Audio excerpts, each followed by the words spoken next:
गुरून् वैष्णवांश्च श्रीरूपं साग्रजातं सहगण रघुनाथान्वितं तं सजीवं साद्वैतं सावधूतं परिजनसहितं कृष्णचैतन्यदेवं श्रीराधा कृष्णपादं सहगण ललिता श्री विशाखान्वितं ॐ अज्ञानतिमिरान्धस्य ज्ञानाञ्जनशलाकया चक्षुरुन्मीलितं येन तस्मै श्रीगुरवे नमो विष्णुपादाय श्रीकेशवपृष्ठाय भूतले श्रीमते भक्ति वेदांत श्रीलपर्जटगोस्वामीति नामिनि वाञ्छाकल्पतरुश्च कृपा सिन्धुभ्येव च पतितां पावनेभ्यो वैष्णवेभ्यो नमो महावदन्नाय कृष्ण प्रेम प्रदायते कृष्णाय कृष्ण चैतन्य गौरतिशे नमो ब्रह्मन् देवाय गो ब्रह्मन् हिताय जगद्धिताय कृष्णाय गोविन्दाय नमो कुङ्कुमाक्त काञ्चनाब्जं गर्वहारि गौरवा प्रीतिनञ्जितब्जगन्धकीर्तिनिन्दिसौरवा वल्लभेश सोनु सर्ववाञ्छितार्थसाधिका मज्जमत्मपादपद्मं दास्यदास्तुराधिका हे राधे ब्रजदेविके चललिते नन्दसुनाकुतं श्रीगोवर्धन कल्पपादपतले कालिन्दे वन्ये कुतं घोषन्ताविति सर्वतो ब्रजपुरे खेदैर्महाविहुलो वन्दे रूपसनातनं रघुजुगो श्रीजीवगोपालको यदा तदा यथा तथा तथैव कृष्णेन शतकथा मया सदैव गीयतां तथा कृपा विधीयतां प्रमाणिकाष्टोदयं जपोत्तधीतजोपुमन् भवेत् स नन्दनन्दने भवे भवे सुभक्तिमन् वृन्दावै तुलसी दिव्यै प्रियाणि केशवस्य च कृष्ण भक्ति पदे देवी सत्यवते नमो श्री कृष्ण चैतन्य प्रभु नित्यानंद श्री अद्वैत गदाधर शिव सदी गौर भक्त वृंद हरे कृष्ण कृष्ण कृष्ण हरे हरे हरे राम राम राम हरे सकले एक बार बोलो ना हरे कृष्णा कृष्णा कृष्णा हरे हरे हरे राम राम राम हरे हरे जय सच्चिदानंद गौर हरि की परम दया नित्यानंद प्रभु की बोलो वृंदावन बिहारी लाल की प्रेममयी श्रीमती राधा ठाकुरानी की निताय गौर प्रेमानंदे हरि हरि बोल। जय जगन्नाथ देव की जय बलदेव प्रभु की जय सुभद्रा देवी की जय अज्ञानंद निवास की जहार करुणा हইলে श्री भगवत करुणा लाभ है मोर अभीष्ट गुरुपाद पद्मचित विलास वैष्णव कुल चूड़ामणि नित्यलीला प्रविष्टम विष्णुपादोष्टोत्तर श्री श्रीमद् भक्ति वेदांत श्रील परिजट गोस्वामी गुरु महाराजे रातुल श्री चरण कमले भक्ति पुण्य प्रणाम निवेदन करी अहित की कृपा भिक्षा प्रार्थना करी नित्यलीला प्रविष्टम विष्णुपादोष्टोत्तर श्री भक्ति वेदांत श्रीलवान गोस्वामी महाराज परम गुरुदेव नित्यलाभ श्री भक्ति प्रज्ञान केशव गोस्वामी ठाकुर जगत गुरु श्री भक्ति सिद्धांत सरस्वती गोस्वामी ठाकुर श्री प्रभुपाद श्री चरण कमले यधमीर भक्ति पूर्ण प्रणाम निवेदन करी अहित की करुणा कृपा भिक्षा प्रार्थना करी परम दयाल गौर नित्यानंद प्रभु गौ राधा विनोद बिहारी श्री श्याम सुंदर मदन मोहन गोविंद गोपीनाथ श्री चरण कमले भक्ति पूर्ण प्रणाम निवेदन करी अहित की कृपा भिक्षा प्रार्थना करी मंचे आसीन परम पूज्यवाद सिंह भक्ति निलय पर्वत महाराज पूजनीय वैष्णव वृंद भक्तिमती मातृवृंदा श्री चरण कमली अधमेर भक्ति पूर्ण प्रणाम निवेदन करूं अहित की कृपा भिक्षा प्रार्थना जय गुरुदेव। आगामी कल आमादेर भक्त समन्वये विपुल संख्यक भक्त समन्वये भगवान जगन्नाथ देव नीलाचल থেকে सुंदराचले गमन करिবেন।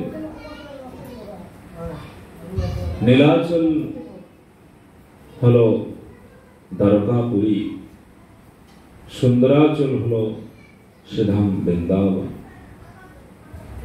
তাই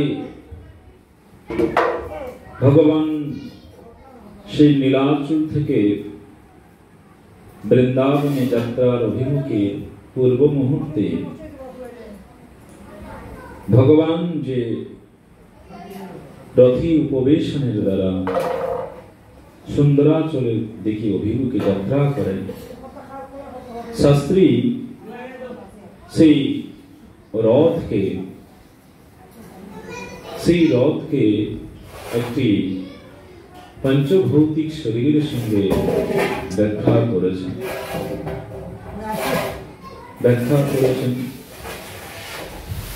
সে রথ যেমন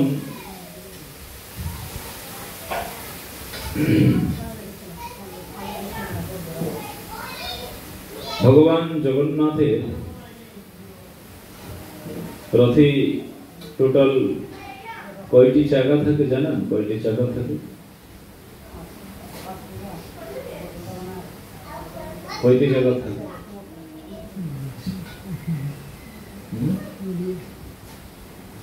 কয়টি চাকা থাকে কে জানে?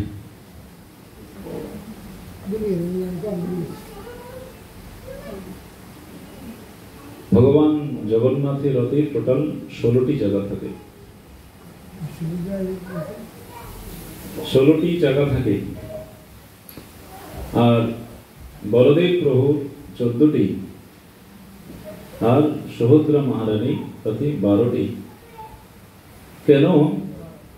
ভগবান জগন্নাথ দেবের যেই রথ এই 16টি চাকার সঙ্গে কি করে আমাদের পঞ্চভৌতিক শরীরের বর্ণনা করেছেন দেখো।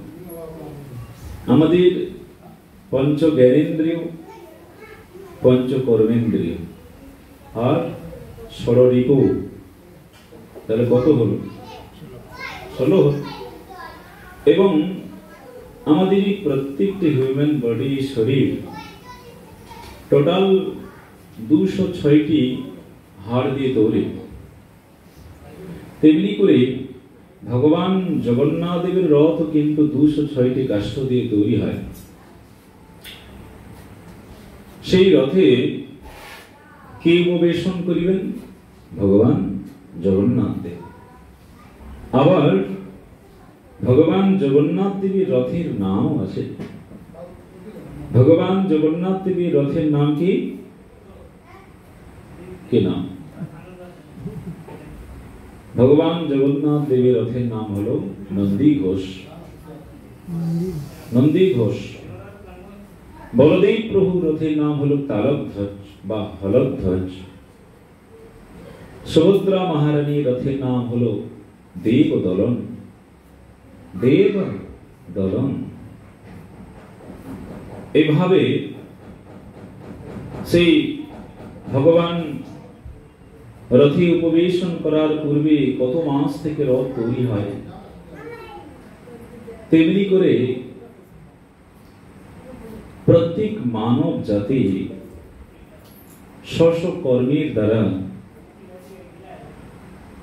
বিভিন্ন কর্মের দ্বারা বিভিন্ন বিভিন্ন জনিতে পরিভ্রমণ করে থাকেন। কমপ্লিটলি যখন সেই রথটি তৈরি হয়ে গেল, তখন সেই রথের মধ্যে উপবেশন করেছেন প্রভু নীলাদ্রি। নীলাদ্রি। তাই দেখুন, এই রথের কথার পরিপ্রেক্ষিতে যদি দেখা যায়, ভগবান জগন্নাথ দেব কিন্তু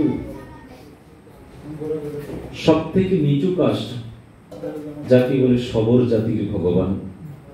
ভগবান জগন্নাথ দেব সকলের কিন্তু নয়। দেখুন, ভগবান জগন্নাথ দেব সবর জাতির জগন্নাথ।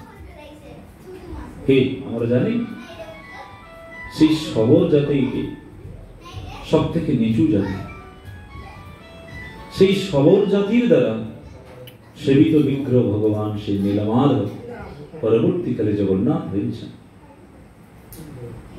কিন্তু যদি ভগবান চৈতন্য মহাপ্রভু যদি না আসতেন, তাহলে এই জগন্নাথের যে মহারহ, বর্তমান সময়ে যে মহারহ, চতুর্দিকে যে ভগবান জগন্নাথ দেবের যে এত ধুমধাম করে রথযাত্রা, এটি শুধুমাত্র আমাদের গৌরহরি দিতে পারে। গৌরহরি নিজেই তো সচল জগন্নাথ, এবং আর সেই রাজ সিংহাসন উপবেশনকারী হলো অচল জগন্নাথ। তাই ভগবান জগন্নাথ দেব যখন, আপনারা কেউ যদি মন্দিরে গিয়ে থাকেন, এই অভূতপূর্ব জগন্নাথ দেবের মন্দিরের নিয়ে রহস্য আছে, প্রচন্ড প্রচন্ড রহস্য আছে। এখনো পর্যন্ত রহস্য হয় মন্দিরের মধ্যে। প্রাচীন ধারা অনুযায়ী চলে সেবা। যদি কেউ, আপনারা প্রায় প্রত্যেকেই আমরা নীলাচল দর্শন করি যাই, দেখবেন সেই সিংহদ্বারে প্রবেশ করার সময় যখন আমরা পতিত পাবন জগন্নাথকে দর্শন করি, মন্দিরের মধ্যে প্রবেশ করি, দেখবেন সেখানে সিঁড়ি আছে। সিঁড়ি আছে কিনা, সেই সিঁড়িকে বলা হয় 21 পাউচি বলা হয়, মানে 21টা সিঁড়ি রয়েছে। কিন্তু তত্ত্বতভাবে যদি হিসাব করেন, 21টা সিঁড়ি নেই,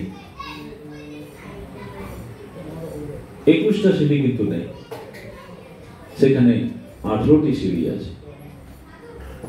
তার মানে কি 18টি কেন? এটি একটু রহস্য আছে। এই 18টি সিঁড়ি একটি যুক্তাক্ষর, 18 যুক্তাক্ষর। এই 18টি সংখ্যা নিয়ে দেখবেন আমরা 18,000 ভাগবতের শ্লোক, 18,000, 800টি পুরাণ, 18 পুরাণ, এবং আমরা যে হরিনাম জপ করি 108টি গাঁটি থাকে।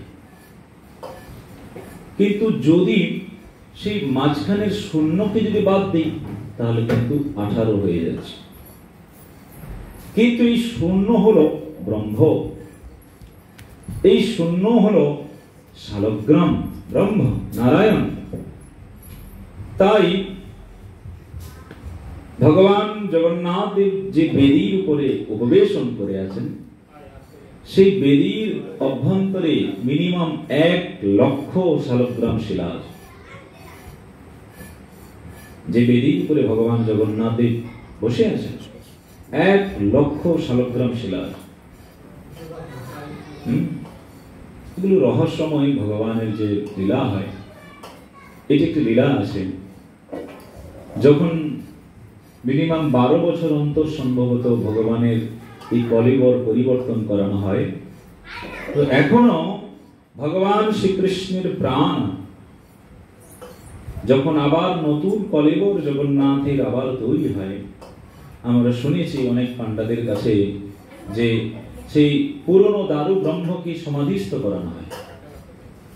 মানুষকে যেমন সমাধিস্থ করানো হয়, সেই মন্দিরের মধ্যে এরিয়া আছে, মন্দিরের মধ্যে গর্ভ মন্দিরের মধ্যে এরিয়া আছে যেখানে জগন্নাথকে সমাধিস্থ করানো হয়। আর শুনেছি যখন ভগবানকে সমাধিস্থ করানো হয়, ভগবান তো সমাধিস্থ না, ভগবান নিত্য সনাতন। তো লীলাক্রমে বলছেন পুরো পুরীর মধ্যে সম্পূর্ণ লাইট অফ হয়ে যায়, লাইট অফ করানো হয়ে যায়। হ্যাঁ, এটা শুধু পাণ্ডারাই দেখবে, পুরো সম্পূর্ণ লাইট এরিয়া বন্ধ হয়ে যায়। তারপরে ভগবানকে সেখানে নতুন সেখানে সমাধিস্থ করে আবার নতুন কলেবর বলেছেন। সেই জগন্নাথের মধ্যে শালগ্রাম শিলা আছে, প্রাণ, কৃষ্ণের প্রাণ। আবার নতুন কলিবর যখন প্রতিষ্ঠিত হয় তখন আবার সেই শালগ্রাম শিলাকে আবার নতুন দারু ব্রহ্মরতের মধ্যে প্রবেশ করা হয়।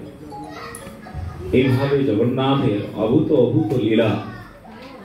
এবং আমরা আগামী কল্য থেকে আমরা শ্রবণ করার প্রয়াস করব গুরু বৈষ্ণবের কৃপাতে জগন্নাথের যে লীলা ভূত কথা। এই যে পুরুষোত্তম ক্ষেত্র, যা আমরা নীলাচল বলি, শ্রীক্ষেত্র বলি, উৎকল দেশ বলি, এর মহিমা, এই পুরুষোত্তম ক্ষেত্রের মহিমা পদ্মপুরাণে পাতাল খণ্ডতে আমরা অধ্যয়ন করলে দেখতে পাই। সেই এই পুরুষোত্তম ক্ষেত্র, সেখানে যারা অবস্থান করেন এবং এই পুরুষোত্তম ক্ষেত্রতে যারা প্রাণ ত্যাগ করেন, তাদের পঞ্চবিধ মুক্তির মধ্যে কি প্রাপ্তি হয়, তা এখানে পদ্মপুরাণে পাতাল খণ্ডতে ব্যাখ্যা করেছেন। আমরা যদি ধ্যান দিয়ে শ্রবণ করি দেখবেন আমরা জানতে পারব। সংক্ষেপে আমরা শ্রবণ করার চেষ্টা করব। সেই কাঞ্চীনগরে রাজা ছিলেন। কাঞ্চীনগরে রাজা হলো কাঞ্চীনগরের রাজা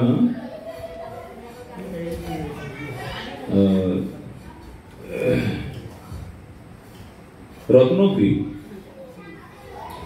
দেখুন, রত্নগ্রীব কাঞ্চীনগরের রাজা। সেই রাজা খুব ধর্মপরায়ণ ছিলেন। ভগবান রামচন্দ্রের সর্বদা নাম করতেন, ভগবান রামচন্দ্রের সেবা করতেন, তুলসী সেবা করতেন।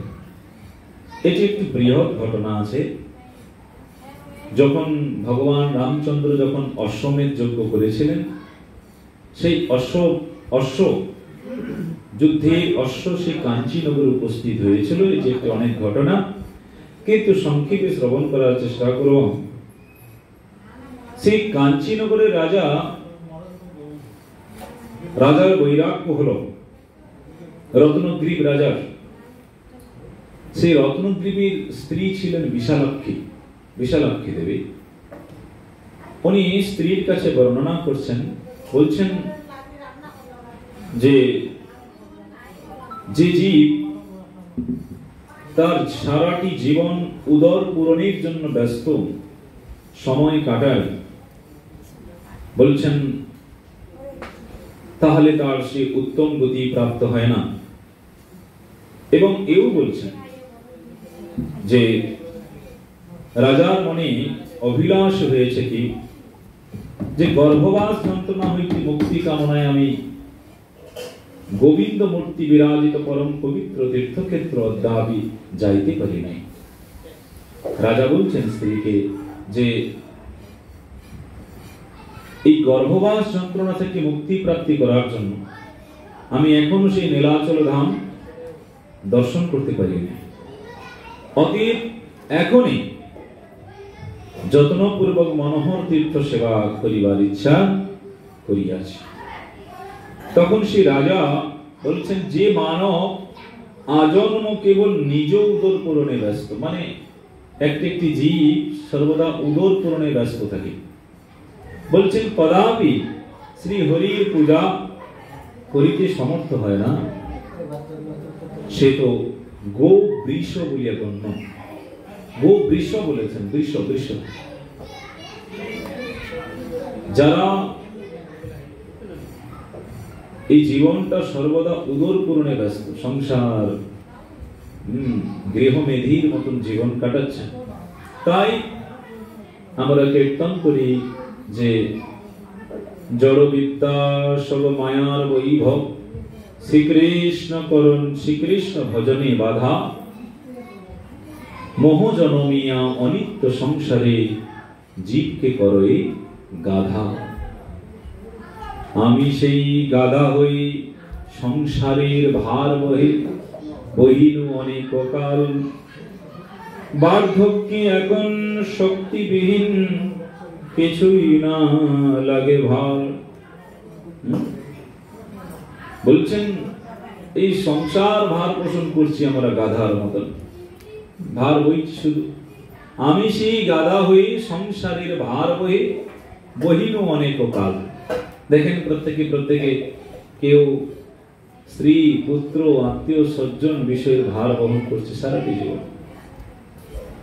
যদি একটু হরি ভজনের কথা বলেন, মনে হয় যেন সে আকাশ থেকে পড়লো, যেন সে জানে না হরিকে, মানে সে জানে না যে গোবিন্দ কে, আকাশ থেকে পড়লো।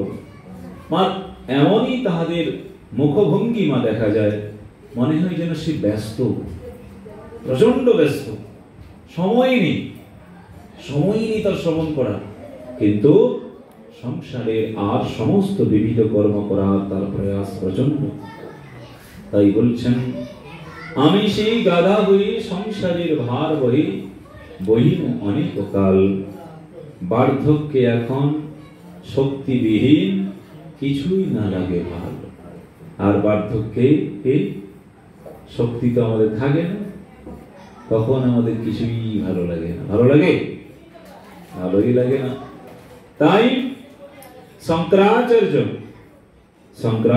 বলছেন কি, খুব সুন্দর করে শঙ্করাচার্য বলছেন জগৎ জীবের শিক্ষার জন্য, অঙ্গং গলিতং পলিতং মুন্ডম দশন বিহীন জাতম তুণ্ডম, বৃদ্ধ জাতি গৃহীতা দণ্ডং তদোপি ন মুচ্যন্তে আশা পিণ্ডম, ভজ গোবিন্দম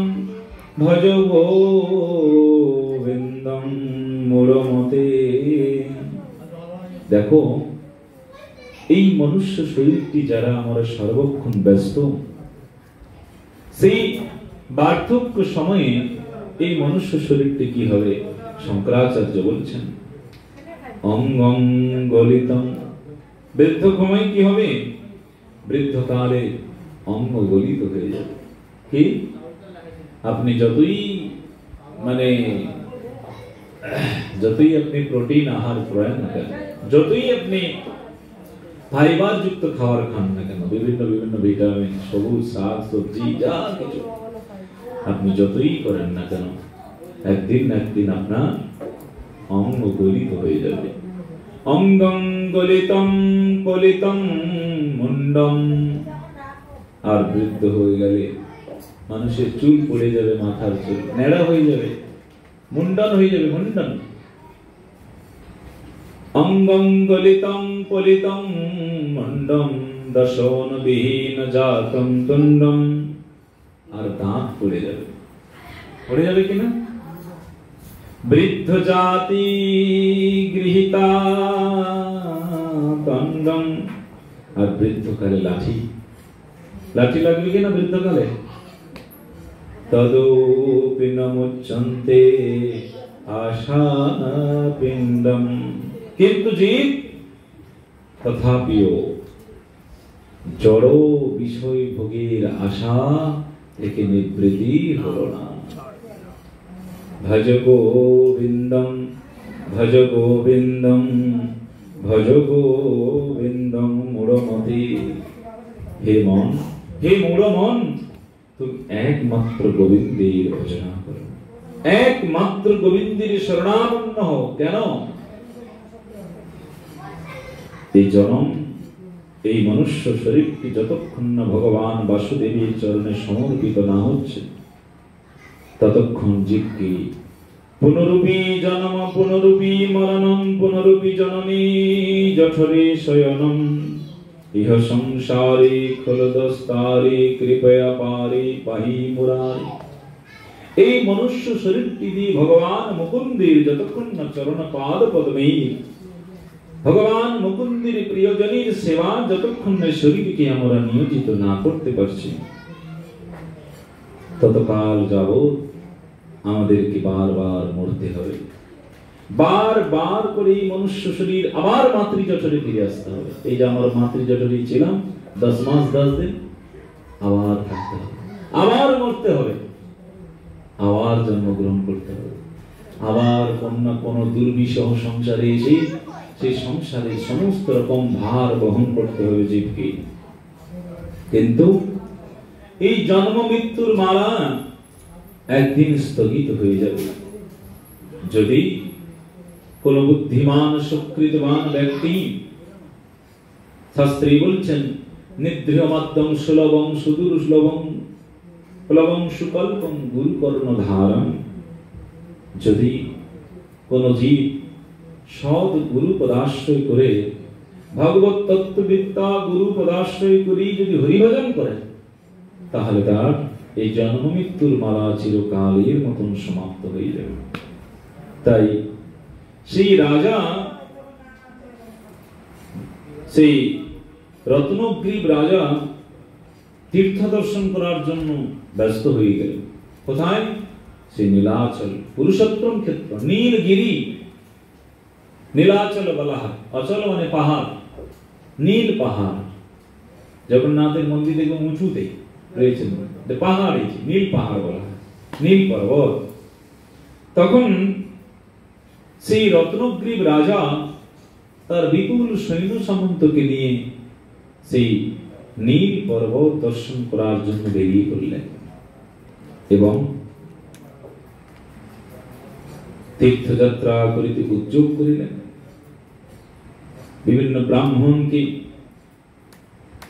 এবং সঙ্গে অনেক ওনার দাস আদি রয়েছেন। কিন্তু সেই রাজা এক সময় রাত্রিকালে এক স্বপ্ন দেখলেন। সেই স্বপ্নতে এক মহা তপস্বী ব্রাহ্মণকে দর্শন করলেন, তপস্বী ব্রাহ্মণকে। তখন সেই ব্রাহ্মণকে দণ্ডবত প্রণাম করে সেই ব্রাহ্মণের কাছে প্রশ্ন করলেন। কি? ব্রাহ্মণকে বললেন যে আমি এতদিন যাবৎ এই রাজ্য শাসন আদি করেছি, সংসার পরিবহন করেছি, আমার অনেক অনেক পাপ হয়েছে, কিন্তু এই সম্পূর্ণ পাপ থেকে কি করে নিবৃত্তি হব? তখন সেই মহাত্মা ব্রাহ্মণ, তপস্বী ব্রাহ্মণ বললেন যে রাজা আরো প্রশ্ন করেছিলেন যে আমি কোন তীর্থে ভ্রমণ করলে, কোন তীর্থ দর্শন করলে আমার সমস্ত পাপ চলে যাবে। জীব কেন তীর্থ দর্শন করে? জীবের তীর্থ দর্শন করার মূল কারণ পাপ থেকে মুক্ত হওয়ার জন্য। এই পাপ থেকে মুক্তি হওয়ার জন্য কিন্তু তীর্থ দর্শন করেছে, বিভিন্ন বিভিন্ন তীর্থস্থানে যাবে পাপ মুক্তিকে মুক্তি হওয়ার জন্য। তাই সেই ব্রাহ্মণ, তপস্বী ব্রাহ্মণকে সেই রত্নগ্রীব রাজা জিজ্ঞাসা করলেন, আমি কোন এমন তীর্থে গেলে আমার এই গর্ভবাস যন্ত্রণা আমার পুরোপুরি নিবৃত্ত, মানে আর মাতৃজঠরে যেন ফিরে আসতে না হয়, তা প্রশ্ন করেছিলেন সেই তপস্বী ব্রাহ্মণকে। তো তখন ব্রাহ্মণ বলছেন, আমি যে তোমাকে তীর্থের কথা বলবো, সেই তীর্থে যদি কোনো জীব যান একবার, বলছেন সে জীবকে আর মাতৃজঠরে জন্মগ্রহণ করতে হবে।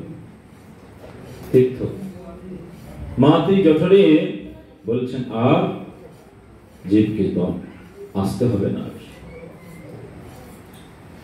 তখন আর সেই তীর্থটি বলছেন কোন প্রাণী যদি সেই তীর্থতে দেহত্যাগ করে চতুর্ভুজ মূর্তি ধারণ করে চলে যায়।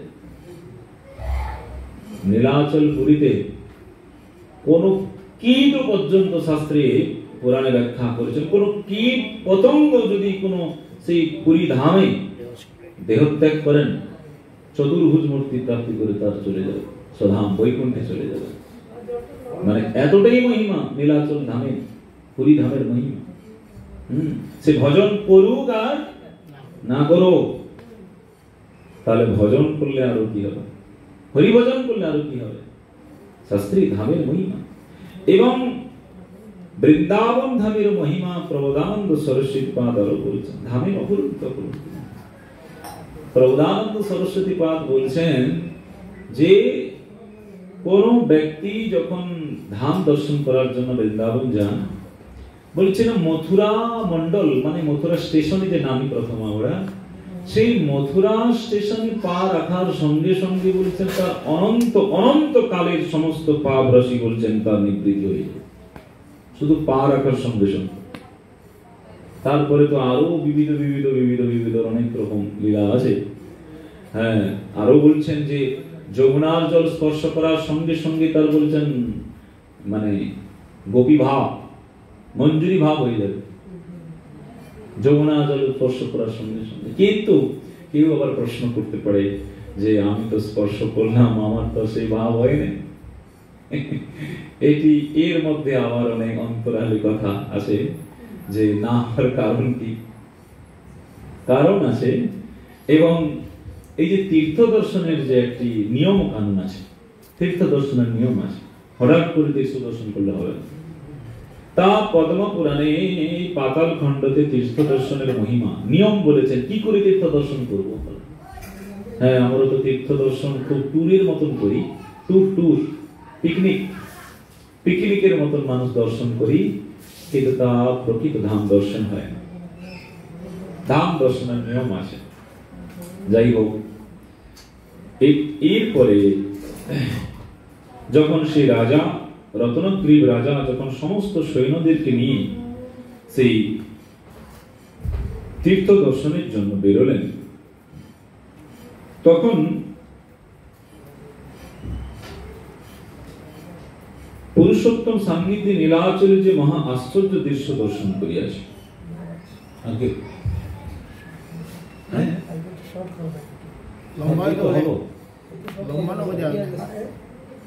আমরা তো প্ল্যান নিয়েছি রাত্রে 12টা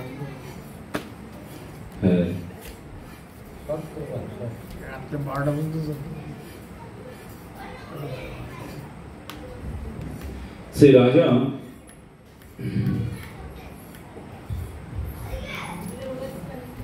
দূর থেকে এক পর্বত দর্শন করলেন, দূর থেকে একটি পর্বত দর্শন করলেন। তখন রাজা জিজ্ঞাসা করলেন যে এই দূর থেকে যে পর্বত দৃশ্যমান, এই পর্বতের অধিষ্ঠাত্রী দেবতা কে? এখানে কে থাকেন? এখানে কে থাকেন? কে পূজিত হন সেই পর্বতে? নীল পর্বত, নীল। তখন সে রাজার হৃদয়ে উৎসাহ জন্মালো, জিজ্ঞাসা করছে কে ওখানকার অধিষ্ঠাত্রী? তখন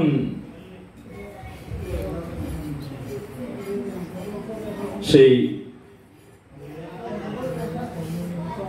বলছেন সাধুগণ যে উপদেশ দান করেন সেই সকল উপদেশই জন্ম জরা মৃত্যু যুক্ত ত্রিতাপদায়ক সংসারে নিবৃত্ত হইয়া থাকে। বলছেন সেই তীর্থ গমনে কৃত সংকল্প হইয়া প্রথমে মায়া রচিত অসত্য ঘৃত। দেখুন এই ধাম দর্শনের, ধাম কি করে দর্শন করব সেখানে শাস্ত্রে ব্যাখ্যা করেছেন। এখানে যে ধাম দর্শন করার নিয়ম কি বলেছেন, প্রথমেই যে বিধিপূর্বক দর্শন করিলে পাপাঙ্কুঞ্জ বিনষ্ট হয়। যদি আমরা তীর্থ বিধিপূর্বক দর্শন করি তাহলে সমস্ত পাপ আমাদের নষ্ট হয়ে যাবে। অনেক সময় কি ধামে গিয়েও পাপ করে, ধামে গিয়েও যে পাপ করে, ধামে গিয়েও সেখানে চা খাবে, সেখানে গুটকা খাবে, আর তো নেশা ভান করবে ধামে গিয়ে। মানে গ্রামে যেরকম বৃত্তি ধামেও সেই বৃত্তি, তাহলে পরিবর্তন কি না? বেকার পয়সা খরচ হলো। ধাম দর্শন মূল কথা হলো আমার চেতনার পরিবর্তন করা। এবং ধাম দর্শন করার পরে আপনি অনুভব কি করে করবেন যে আপনি ধাম দর্শন করলেন? যদি আপনার পূর্বের থেকে পরিবর্তন হয় তাহলে ভাববেন ধাম দর্শনের সার্থকতা আপনার হয়েছে, না হলে নচেত নয়। সেম আপনি যেমন আছেন তেমনি। হ্যাঁ, 2 বার 3 বার 4 বার ধাম দর্শন করলেন কিন্তু পরিবর্তন হচ্ছে না, ধাম দর্শনের ফল আপনার হলো না। তাই এখানে বলছেন যে তীর্থ আমরা কিরকম গমন করব, তীর্থে যাব কি করে। প্রথমে তীর্থ গমনে কৃত সংকল্প করতে হবে। সংকল্প প্রথম বাড়িতে থেকেই সংকল্প করতে, আমি যাব। অনেকে বলে না আমি মারা বৃন্দাবন যাব, অনেক দিন ধরে রাধারানী আমাকে চাইছে না, ডাকছে না, অনেক রকম ভাবনা করেই প্রকাশ করি। বলছেন সেই গৃহী থেকে সংকল্প প্রথমে কি করতে হবে? প্রথমেই সংকল্প করতে হবে যে অনিত্য আত্মীয় সজ্জন পুত্র কলত্র আদি প্রতি বিরাগ, বৈরাগ্য আগে হতে চাই, আগে বৈরাগ্য হতে হবে। কিন্তু আমরা ধাম দর্শন করে শুধুমাত্র কেনাকাটা করতে যাব না, শুধু বোঝা গেল? ধামে গিয়ে শুধু কেনাকাটা করে যে, হ্যাঁ, যাওয়ার সময় আবার একটা ব্যাগ, আসার সময় দেখবেন 3টে ব্যাগ হয়। মানুষ প্রচুর প্রচুর কেনাকাটা করে, কিন্তু পারমার্থে কি পুঞ্জীভূত করলাম? ধাম দেখুন, ধাম মানে আর ভগবান দর্শনের কোনো পার্থক্য নেই, একই বস্তু। যেখানে বৃন্দাবন হোক, নবদ্বীপ হোক, নীলাচল হোক, যেখানে প্রত্যেক ধূলি রজকণাদের মধ্যে ভগবানের চরণ স্পর্শ রয়েছে। ব্রজে শাস্ত্রী বলছেন, হে সাধকগণ, তোমরা জানিও এই ব্রজের প্রত্যেক ধূলিকণাতে আমার প্রাণ বল্লভীর চরণ স্পর্শ করা আছে, আমার কিশোরীজির চরণ স্পর্শ রয়েছে ধূলিকণাতে। এই রাস্তা দিয়ে ভগবান গোচারণ লীলা করেছেন, কিন্তু এই বিশ্বাস তো আমাদের হয় না। তাই প্রথমেই বলছেন অনিত্য সমস্ত গৃহ আদির প্রতি আগে বৈরাগ্য হতে হবে, তারপরে একমাত্র হরিকে সত্য জানতে হবে। হরি যে সত্য, হরি যে আমার উদ্ধার করতে, তা জানতে হবে। আর মনে মনে স্মরণ করবে রাম রাম হরে কৃষ্ণ কৃষ্ণ কৃষ্ণ হরে হরে, হরে রাম রাম রাম হরে হরে। এই রাম নাম কৃষ্ণ নাম করতে বলছে। করতে করতে এক ক্রোশ মাত্র যখন চলে যাবে, তখন বিধি পূর্বক বলছেন স্নান করতে হবে, ক্ষৌর কার্য করতে হবে। হ্যাঁ, কেন এই ক্ষৌর কার্য এই জন্য করা হয়? শাস্ত্রী বলছেন এই এই কেশকে আশ্রয় করে সমস্ত পাপ থাকে। এই জন্য ধাম আদি দর্শন করার পর আমরা মুন্ডন হই, বা প্রথমেই মুন্ডন হই। কেন? এই কেশকে আশ্রয় করে পাপ থাকে, সমস্ত পাপ রাশি। এই জন্য দেখবেন স্মার্টফোনে যখন কারোর পিতা দেহ রাখে, তখন স্মার্টফোনকে মস্তক মুন্ডন করা না। কেন? এই কেশকে আশ্রয় করে পাপ থাকে, মুন্ডন করতেই হবে, নাহলে পাপ স্পর্শ করবে। এখানে বলছেন যে কেন মানবগণের পাপ রাশি তাহাদিগের কেশ আশ্রয় করিয়া অবস্থিতি করে। তাই তীর্থ দর্শন করলে কেশ মুন্ডন ওখানেই করে আসতে হবে। ঠিক আছে? আর কি? আরো বলছেন সেই বিধিপূর্বক তীর্থগামীগণ সমধিক ফলবাগী হইয়া থাকেন, তজ্জন সকলেরই তীর্থযাত্রী বিধি পালন করা কর্তব্য। শ্রী হরি ক্ষেত্রে গমনে রত হস্তদ্বয় তাহার সেবনে ব্যাপৃত মন তৎচিন্তন। দেখুন কিভাবে থাকবে, শুধু ধামে গিয়ে ঘরে চিন্তন করলে হবে না। ধামে গিয়ে কিরে দর্শন করার পরে রাত্রে ফোন করে দিলাম, বাড়িতে তো দুটো নাতি, একবার তো ফোন করি কেমন আছে নাকি, কিন্তু তীর্থ দর্শনের এখানে ফল বলছেন না, তাহলে তীর্থ দর্শন হলো না তোমার। তাহলে ধাম দর্শন করতে গেলে সাক্ষাৎ ভগবানের বাড়ি, বৃন্দাবন ভগবানেরই বাড়ি, যেখানে তুমি দ্বীপ বৃন্দাবনে যাওয়ার জন্য সেখানে মুনিগণ তপস্যা করেন, তুমি সেই ধামে গিয়ে কি করে গ্রামের চিন্তন করছো? তার মানে তোমার গ্রামে ফিরে আসার আশা আছে। ঠিক তাই এখানে বলছেন কি করবে? হস্তদ্বয় দ্বারা ভগবানের সেবা। ধামে গিয়ে হাত দিয়ে যত সম্ভব ভগবানের সেবা করতে হবে ধামে গিয়ে, আর মন দিয়ে সর্বদা ভগবানের চিন্তন করতে হবে, নাম চিন্তন, প্রভুর চিন্তন। ভগবান সর্বদা নাম হরিনাম করতে হবে সর্বদা। আর কি করতে হবে? সর্বদা হরে কৃষ্ণ নাম জপ করতে হবে। আর জিহাদে ভগবানের কীর্তন করতে বলছেন ধামে গিয়ে, সর্বক্ষণ কীর্তন করতে বলছেন জিহাদে। এবং স্মরণ করিতে করিতে ধীমান ব্যক্তি পাদচারে তীর্থযাত্রা, পাদচারে মানে খালি পায়ে তীর্থযাত্রা করতে বলছেন। কোন রূপ জানে গমন করিলে, যান মানে গাড়ি, কোন গাড়িতে তীর্থ ভ্রমণ করলে তার ফলে অর্ধেক ফল লাভ হয়, অর্ধ ফল লাভ হয়, পূর্ণ ফল লাভ হয় না। চর্ম পাদুকায় ব্যবহার করলে চতুর্থাংশ ফল প্রাপ্তি হয়। চর্ম পাদুকায় তীর্থ দর্শন করলে চতুর্থাংশ ফল লাভ হয়। গো জানে গমন করিলে অধিকন্তু গোবধ আদি পাপ হয়। কেউ গো জানে মানে গরুর গাড়িতে যদি তীর্থ দর্শন করে তার গোবধ আদি পাপ হয়, তীর্থ দর্শনের কোনো পূর্ণ ফল হয় না। এবং মানব বাণিজ্য প্রসঙ্গে তীর্থ গমন করিলে ফলের তৃতীয়াংশ লাভ হয়। অনেকে বাণিজ্যের জন্য যায় না, বাণিজ্য করে আবার ওখানে গিয়ে অনেকে বাণিজ্য করে, প্রচন্ড হয়ে গেছে রাধাকুণ্ডে। কেউ মোমো দোকান, কেউ পিজা দোকান, কেউ ফুচকা দোকান, কত বাঙালি হয়ে গেছে ভর্তি, হোটেল এক রেস্টুরেন্ট হয়ে গেছে সব। তো এই বাণিজ্যের প্রসঙ্গে তীর্থ গমন করিলে তৃতীয়াংশ লাভ হয়। কাহার সেবা উপলক্ষে তীর্থ গমন করিলে অষ্টমাংশের ভাগী হয়। অনিচ্ছা পূর্বক তীর্থ গমনে অর্ধফল ভাগী হয়। অনিচ্ছার পরে, ইচ্ছা নেই, জোর করে গেছে, অর্ধফল ভাগী হয়। বিধি দৃষ্ট পূর্বক যথারূপে তীর্থযাত্রা করিলে পাপক্ষয় হয়।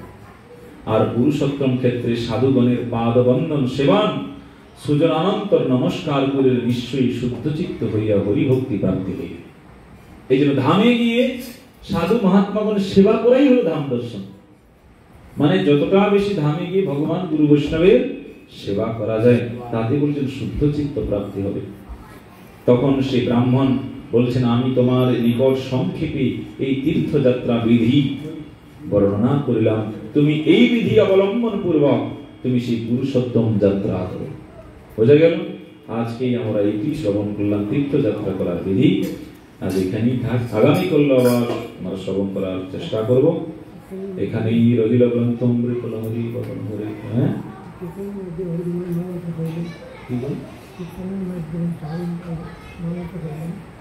বললেন কখন করুন?